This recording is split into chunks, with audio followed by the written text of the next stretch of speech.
Hello my lovelies and welcome back to my channel. My name is Angelique and I'm so excited because this video is going to be my first ever TBR jar picks my prompts. So if you saw my last video, it was me setting up this beautiful space here, my TBR cart. That was really fun. I have like a huge bookshelf with all the books that I haven't read, but I wanted something that was more concise that I could switch out every season or maybe even every month when I have books that I'm more excited to get to and I don't want to stare at that big shelf because that can be overwhelming. So I have this little smaller area to go off of.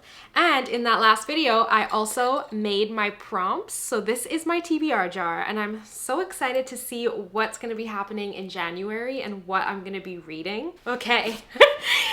So before we get started, I'm so excited. I have something so exciting to share. You guys, look at my first draft of my first ever book. This is my baby. I've given birth to her. She does have a name. She goes by Project Tongue. And here she is in all of her glory. All 93,600 words. I printed it out today so that I can get back into editing in January, which a big part of my editing plan in January is reading this twice. It's this thick because it is printed single-sided for editing. So it would be like half this size if it was double-sided. Girl. But still, I can't believe that all of these words came out of me. I don't even know what it says. Like I've never read it. I've only written it. I've never read it. So basically, I'm kind of curious to see how I balance my reading this month. I do want to pick 5 picks out of my TBR jar. In all honesty, I probably will not get to reading all 5 of them, but I do want to have options to choose from. So I'll pick out 5 and I'll read as many as I can. And hopefully if I can find a couple audiobooks, that will help me out too. I don't want to stop my reading goals to write. I definitely am going to prioritize writing. It's going to come first, but I know that if I don't push myself, I can easily go half the year and realize I haven't been reading. So that's why I want to make sure that I'm continuing with my reading too. So yeah, this is number 1 on my TBR for January, and I'm gonna have to read it twice to edit it the way that I want to edit it. So just throwing that out there. Woo! She's thick. So let's get started with our TBR jar prompts. Hopefully you can kind of get a glimpse of some of these books. I'm gonna figure out a better way to showcase it so that you can actually see all of the options a little bit better than this, but let's do it. First pick for the month of January in the year of 2026. Is this one? Oh, I'm holding 2. Okay, we're going with this one. Oh my gosh, okay, so the first one is a seasonal pick. So I get to pick a seasonal read. So it's winter. Fall, winter. So for me, that means fantasy. Or like magical realism, like a darker magical realism. And I have a lot of that on here. Oh my gosh, this is so exciting. We could very easily do The Midnight Library by Matt Haig. This is such a good one. It's such a reasonable size. Like I know I could finish it. So this is certainly a contender, but I'm also very drawn to The Invisible Life of Addie LaRue. Ooh, that's tough. But then there's also Starling House, which I didn't realize was gonna be as much of a horror as it is. When I read the synopsis, it was giving horror. And I feel like we're getting out of that season, so I would have to wait so much longer to read this if I didn't do it now. And then there's also The Book of Longings by Sue Monk Kidd, which is a book about if Jesus had a wife. It follows her. Her name is Anne in this story. And so this has been calling to me as well. So I feel like these are the 4 that would make the most sense in terms of seasonal reads. But I'm not gonna lie, just going off of excitement alone, I think I want to do The Midnight Library. This one makes me the most excited for some reason. I love that kind of magical realism, portals. I don't know if there's gonna be portals in this, but this woman goes into a library and she's able to pick up books that give her different outcomes of life choices that she didn't make. So if she were to do something different in her life, how would that play out? I think I'm gonna choose The Midnight Library. We're gonna go for it. Okay, so that was our first pick. We have 4 more. Give her a good shake. Oh my God, these are all sticky notes, so they're all getting stuck together. I put that one back. Let's do this one. Okay, let's see what we're working with. So our second pick, ooh, a color in the title. Like in the title of the book, there has to be a color. Stop. The House on the Cerulean Sea. Oh my gosh, this is so fun. I feel like it's Christmas Day. This is perfect, and it's very magical realism vibes, which is great for this time of year for me. And I feel a sense of excitement to get to this one too. So yeah, The House in the Cerulean Sea by TJ Klune. I read the synopsis for this in the last video that I posted, but it's about a guy who manages the magical world, and he gets sent on this trip to go check out such an official way of saying it, to go check out these kids who have magical powers who are really like dangerous for the world or whatever. Oh, that's exciting. It's got to be this one. I don't even think I do have one more. You guys are gonna die when you see what it is. The Priory of the Orange Tree. I just gotta be real with you.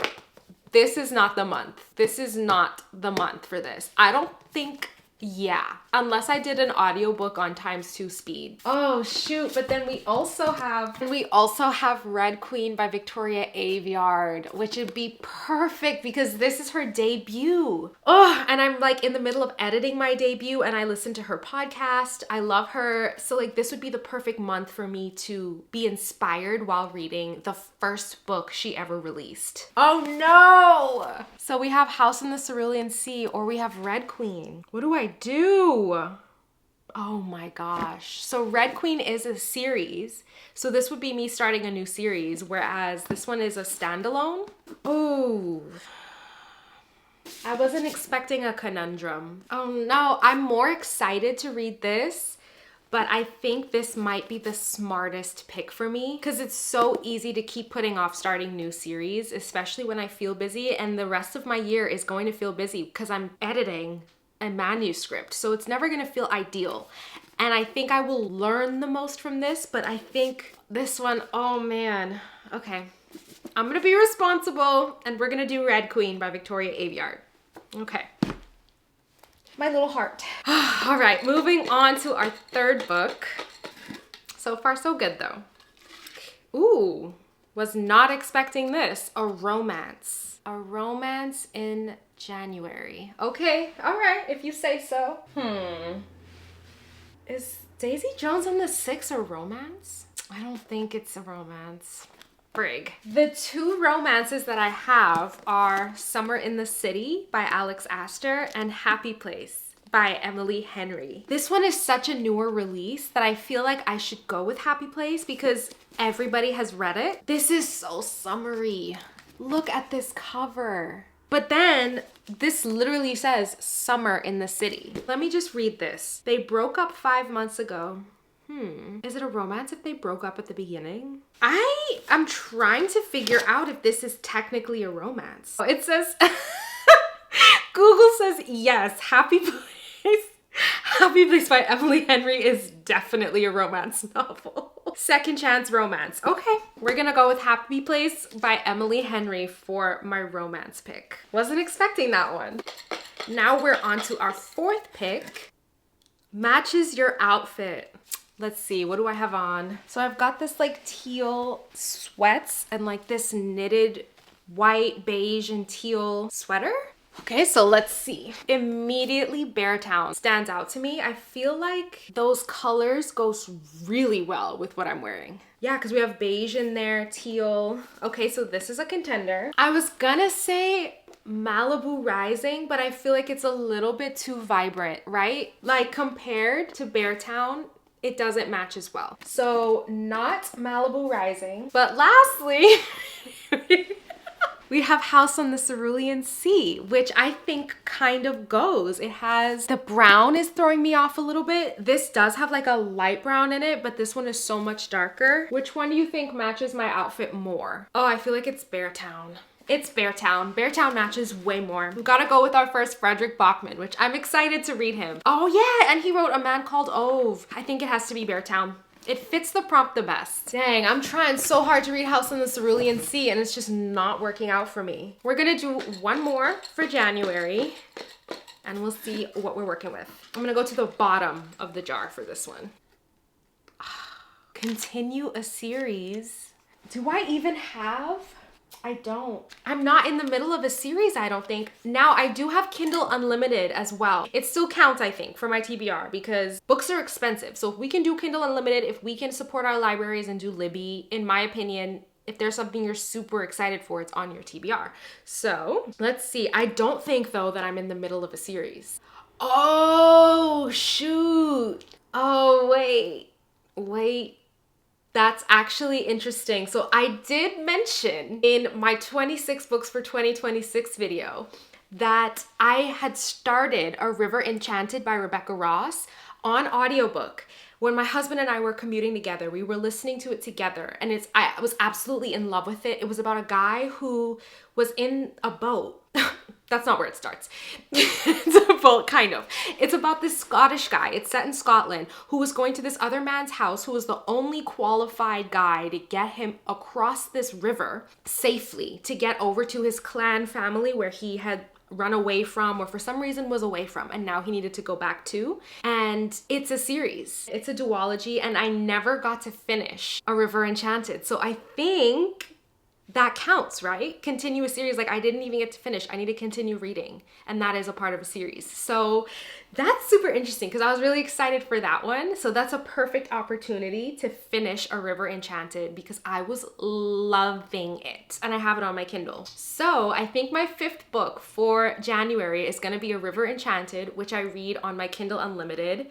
And that completes my January TBR. So let's go over it one more time. We started off with The Midnight Library by Matt Haig, which I'm very, very excited about actually. Next, we went on to A Color in the Title. So Red Queen by Victoria Aveyard, I'm gonna finally start, which I think is gonna be perfect as I go into editing this monster, which is my Red Queen. This is my Red Queen. Beartown is the one that matched my outfit, which I'm excited to read. I don't know that much about it other than hockey is involved, which I tend to avoid, like I mentioned, with sports.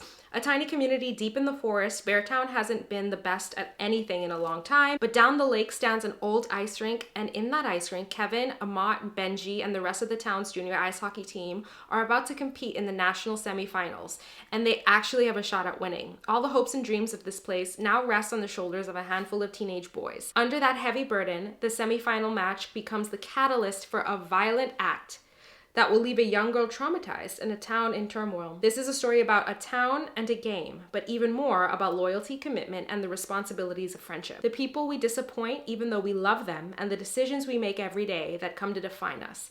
In this story of a small forest town, Frederick Bachman has found the entire world. Okay, you go, boy. And then we have A Happy Place by Emily Henry, which is a second chance romance and gives me summer, but we're following our prompts. And then lastly, we have A River Enchanted by Rebecca Ross, which I cannot wait to finish. So that is it for this video. Thank you guys so much for watching my very first TBR jar pick. I'm excited to keep on doing this monthly, and there's a lot in here, you guys. I mean, I spent like hours researching and putting prompts in, so this is gonna be a very fun year.